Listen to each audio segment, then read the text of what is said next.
It aims to graduate global citizens in the arts who not only excel in their art form, but also are well prepared for the world of work, including in self-development, people management, entrepreneurship, marketing and communication skills.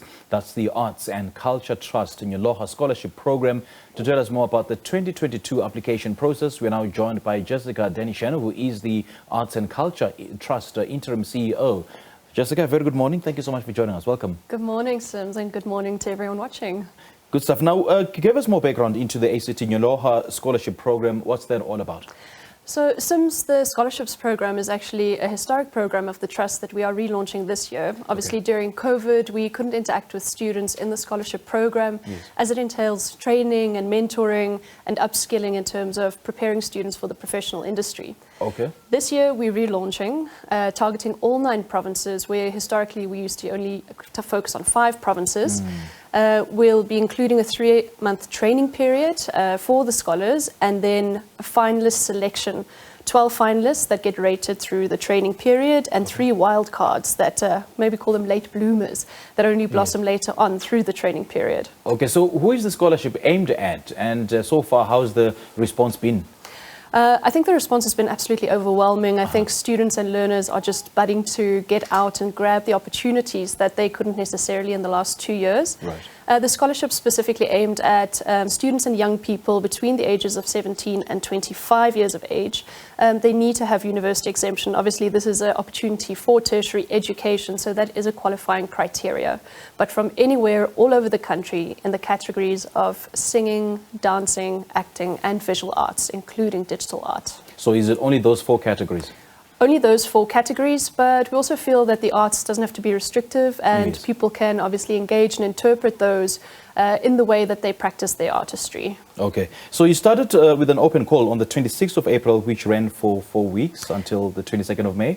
That's correct, and the response has been overwhelming, and I think that because there's an application fee involved, there was a real need to extend it to payday, and therefore we have actually pushed it to close on the 1st of June, just affording people who actually need that pay date to apply to the scholarship to be able to do that and to participate. And I understand there's upcoming auditions. What do those entail? That's correct. So once you're registered for the program, Zoom auditions will be held across the country. For the actors, 2-minute monologues will need to be prepared, and then visual artists will be submitting portfolios. Singers will have to prepare 2 songs, and just a bit of a preparing aspect to it, and that's available on our guidelines. So you'll know what you need to be prepared for before we do the auditions with you. So who's on the judging panel, and why were the best creatives for this job? Mystery. We haven't revealed our judging panel as yet. We will be doing so as a build-up to the Road to Sun City. The training period also allows us to really profile the young talent of the country, and we would like to roll this out in a way to the Road to Sun City, where we will be hosting the scholarship finals this year. So we're leaking out little bits of information as the year progresses, and the judges will be announced to the media in due course. Yeah. So why, in your opinion, is the ACT Nyoloha scholarship program, very important for the arts and for the development of the arts here in South Africa? I think what's important about the scholarship program is that it's not just about the end prize. It's about the journey. It's about the training and the mentorship with the professionals. It's about that introduction to the industry. It's about understanding what the landscape looks like and what other youth around you are doing and are capable of. And although there's a scholarship award at the end, we have people and professionals in the industry and talent scouts looking at the youth and looking at what is emerging from our country. And various opportunities often arise in that format rather than just in the scholarship itself. And I think that being nurtured by an institution, a trust like ACT, an ACT family, really caring about the well-being and the journey of these young people, means that they get a guided experience that is nurturing and that really wants to see them succeed in the industry.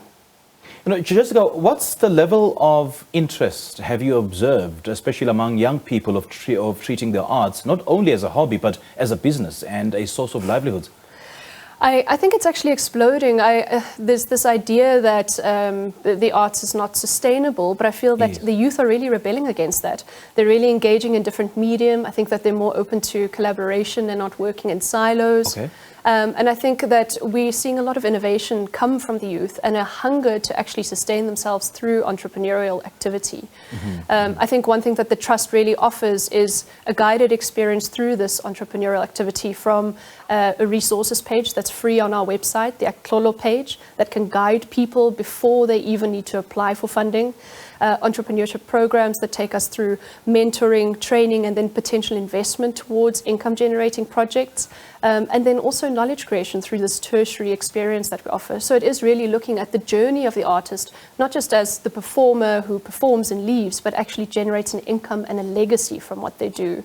Well, I'm actually glad you touched on, income generation projects and investment. So I suppose then that the erosion of the interest in the arts, of treating arts as a business, has been eroded by, the apparent lack of support. So what do you see then in that regard?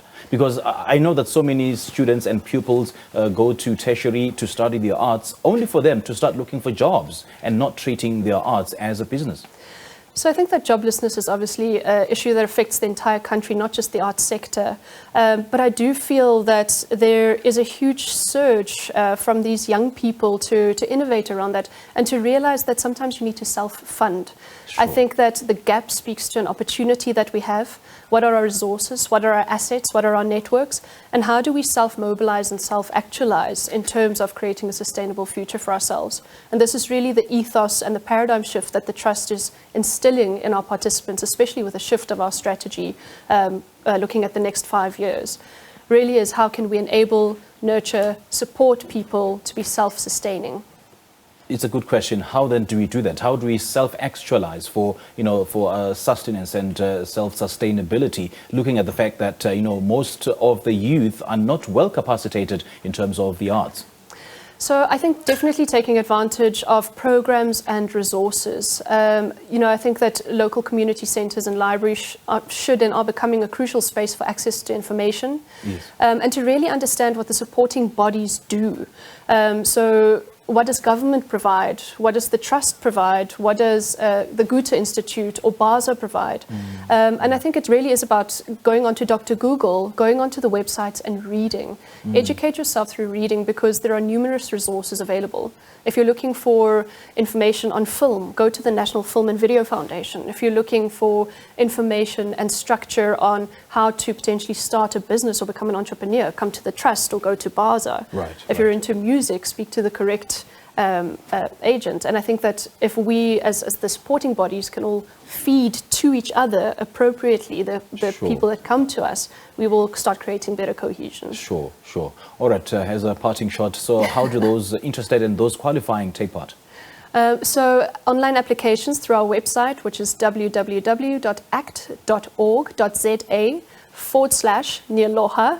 And I'm sure that will be provided in terms of the spelling. Yes. Complete the online application form and you will then qualify for an audition. And just to add that the scholarships and the programs that we do would not be possible throughout the span that we've done at nearly 30 years without our founding sponsors, Nedbank, Sun International, and this year bringing on Sun City as our host for the scholarships. And we thank them. They see the importance of arts, of education, and of the work that we do as a Trust in nurturing young talent in this country. All right. I guess it'll miss me because I don't qualify. Age is not my side. Unfortunately not, but you've made it to television. Well, if you put it that way. Thank you, Jessica. We do appreciate the time. Sims, thanks so much. Appreciate Great stuff. That was Jessica Denyschen. She's the Arts and Culture Trust Interim CEO, speaking to us about the ACT Nyoloha Scholarship Program, which is a fully paid scholarship to study at one of over 20 arts institutions across South Africa.